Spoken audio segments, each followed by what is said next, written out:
ပါခန္ဓာကျုပ်ပဲဖုံးလာဆွေး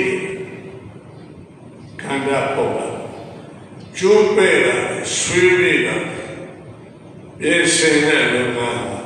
နဗ္ဗဗုဒ္ဓေဟိဘုရားအစုစုတို့ဒီဝဏိတံရှိမွန်းတယ်ဘုရားရှိမွန်းတဲ့အလုပ်တွေကြီးတို့ကိုယ်ကံကောင်းလို့လုပ်ခွင့်ရတယ်လို့ဒီလိုလေးစိတ်ထဲမှာယောနိတော်ဒီကရထားပြီးတော့အဟောင်းတွေကိုတတ်နိုင်ဆုံးရှေးဟောင်းတွေကိုပြင်ရပါလို့ဒါလေးပဲဘုန်းကြီးတို့တိုက်တွန်းပါတယ်